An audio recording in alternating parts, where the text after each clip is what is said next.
Et salut à toi, c'est Loïc et bienvenue dans cette toute nouvelle vidéo YouTube où j'ai le plaisir de te retrouver. Et aujourd'hui, j'aimerais t'expliquer en détail comment fonctionnent les impôts en venant travailler en Suisse. Alors tu sais, c'est un sujet qui effraie un bon nombre de personnes, notamment des personnes qui souhaitent devenir frontaliers. Mais avec ce que je vais te donner au travers de cette vidéo, tu seras beaucoup plus serein et tu verras que tes craintes vont totalement partir. Alors reste bien jusqu'à la fin de cette vidéo. Le premier point que l'on va voir ensemble va être où payer ses impôts. En tant que frontalier, en effet, il est possible de payer ses impôts uniquement en Suisse, uniquement en France ou dans les deux pays. Selon le canton de travail, l'activité de ton conjoint, ta situation professionnelle, que tu sois indépendant ou salarié et encore d'autres paramètres, la fiscalité et les règles fiscales qui s'appliquent sont différentes pour chacun. Alors je vais te donner les cas de figure les plus généraux pour que tu aies une idée vraiment globale de comment ceci fonctionne. Pour un frontalier travaillant sur le canton de Genève, l'imposition se fera directement à la source. Ceci signifie tout simplement que je vais payer directement mes impôts à Genève. En gros,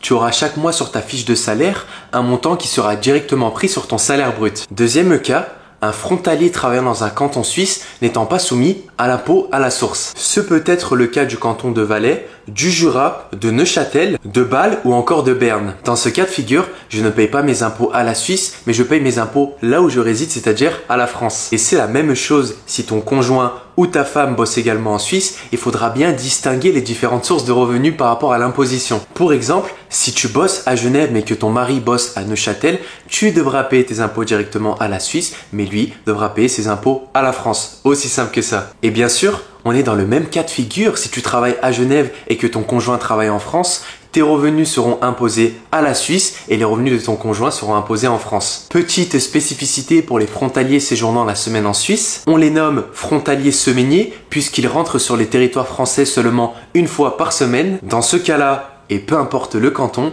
je paierai mes impôts à la Suisse. Et enfin, pour tout frontalier indépendant, c'est la même chose. Peu importe le canton, tu paieras tes impôts à la Suisse. Voilà le plus commun. Alors bien sûr, il existe des situations un peu plus complexes au niveau fiscal qui demandent une certaine expertise et une recherche un peu plus approfondie. Deuxième point de cette vidéo, comment se déclarer auprès des impôts. Si tu travailles par exemple à Genève où l'imposition se fait à la source, c'est l'employeur qui, sur la base des informations communiquées que tu vas lui fournir, détient la responsabilité du calcul de ton impôt. C'est également l'employeur qui déduira de ton salaire l'impôt frontalier ainsi calculé et qui transférera le montant de l'impôt à l'administration cantonale. Pour ce faire, imaginons que tu viens de trouver un job dans le centre-ville genevois. Ton employeur va te fournir ce document s'intitulant « Déclaration pour le prélèvement de l'impôt à la source ». Ceci te permettra de calculer ton taux d'imposition qui va dépendre bien sûr de ta situation personnelle, célibataire, marié, enfant à charge, etc., etc. Alors je voulais partager avec toi un filon bien sympa pour les frontaliers travaillant sur Genève et dont les revenus du foyer sont à plus de 90% de source suisse. Si c'est ton cas, tu peux bénéficier du statut de quasi-résident qui peut être vraiment intéressant. Il peut t'apporter des déductions de frais supplémentaires telles que la déduction de frais kilométriques, des intérêts d'emprunt ou encore des frais liés à ton assurance maladie. Et donc ceci peut te permettre de réduire fortement tes impôts. Alors attention, si tu as des revenus de sources françaises telles que des rentes immobilières, la majorité de tes revenus ne sera plus suisse et tu ne pourras plus bénéficier de ce statut de quasi-résident. Aussi, il faut impérativement faire un calcul provisionnel de l'impôt, en tenant compte des déductions de cette quasi-résidence avant même d'engendrer une quelconque rectification d'impôt. Ceci pour être sûr que ces déductions supplémentaires liées à ton profil, donc les frais kilométriques, l'assurance maladie, blablabla, soient bien supérieures aux déductions forfaitaires qui sont de base incluses dans le barème de l'impôt à la source, tu comprends? Car sinon, il n'y aurait pas grand intérêt à faire une déclaration de quasi-résident qui peut te pénaliser sur le plan fiscal, notamment si ta situation n'est pas propice. Ensuite, pour les cantons dans lesquels le frontalier suisse n'est pas directement soumis à l'impôt à la source et donc où tu devras payer, comme tu l'auras compris, tes impôts à la France, Valais, Neuchâtel, Jura, Berne, Bâle, etc.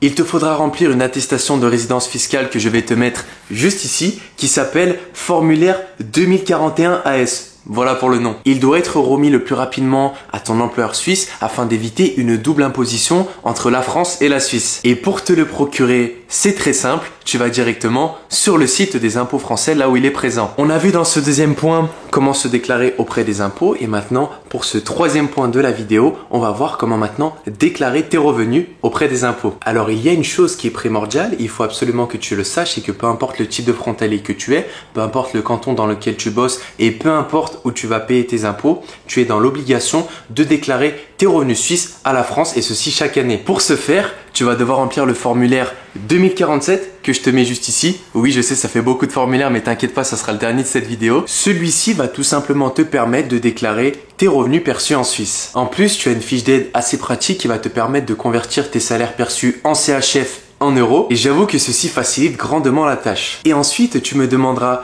mais où trouver exactement tous les montants que j'ai perçus sur une année pour remplir correctement ce formulaire. Entre les salaires, les primes, les heures sup, le 13e mois, forcément, ça peut paraître un petit peu compliqué de connaître exactement le montant total que l'on a perçu sur une année. Pas de panique. C'est ton employeur qui te fournira chaque fin d'année un certificat de revenus retraçant tout ce que tu auras gagné en détail. Et là aussi, attaché à ce certificat, tu auras une feuille d'aide qui te permettra de remplir facilement le formulaire 2047 que je t'ai montré juste avant. D'ailleurs, pour les déclarations en ligne, elles sont au plus tard à faire le 24 mai pour les départements qui sont compris entre le numéro 1 et le numéro 19 ainsi que les non-résidents. Au plus tard le 31 mai pour les départements compris entre le numéro 20 et le numéro 54 et au plus tard le 8 juin pour les départements compris entre le numéro 55 et 976. Donc si par exemple tu résides à Annemasse et dans le 74 en général, la date maximum pour faire ta déclaration d'impôt, c'est le 8 juin. Et en plus, d'une année à l'autre, ça bouge seulement de quelques jours, alors mets-toi bien ces dates en tête. Maintenant, concernant le calcul de l'impôt à la France, comme tu l'auras compris, si tu travailles dans un canton où tu es directement donc imposé à la source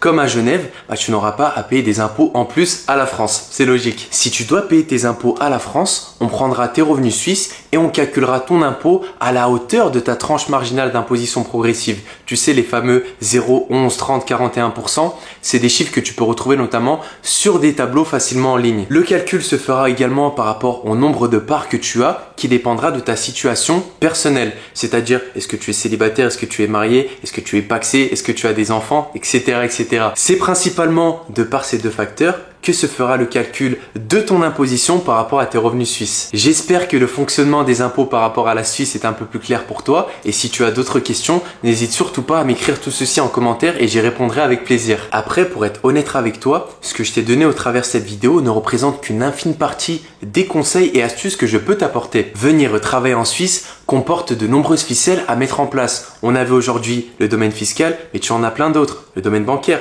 le domaine de la négociation de salaire, le domaine de l'assurance maladie, le domaine du logement à la frontière. Bref, tu en as une tonne. Et crois-moi que si celles-ci sont mal coordonnées, peuvent t'amener à perdre pas mal d'argent ou à l'inverse, t'en faire gagner beaucoup moins. Pour ceci, si tu souhaites faire les choses en bonne et due forme afin de dégoter rapidement un job sur la Suisse et obtenir ce statut de frontalier dans les meilleures conditions, clique sur le lien qui sera présent juste en dessous de cette vidéo. Au travers de ce lien, tu as la présentation de mon programme Devenir frontalier suisse en moins de 3 mois qui a aidé de nombreuses personnes comme toi à passer le cap et à améliorer leur situation professionnelle, financière, mais surtout personnelle pour être un peu plus épanoui au quotidien. Tu as le programme entièrement détaillé, tu as également les témoignages de mes participants et si tu as le feeling avec moi, parce que c'est ça qui est le plus important, je me ferai un plaisir de t'accompagner dans cet nouvel objectif. Petit plus, en rejoignant mon programme, tu as accès à mon club privé d'entraide des futurs frontaliers, là où je partage tous mes contacts et là où j'organise des lives mensuels exclusifs pour mes participants de formation. Je te retrouve peut-être de l'autre côté et en attendant les amis, une excellente journée ou une excellente soirée à vous. Je vous dis à très bientôt sur ma chaîne YouTube. Prenez soin de vous. Ciao ciao à tous.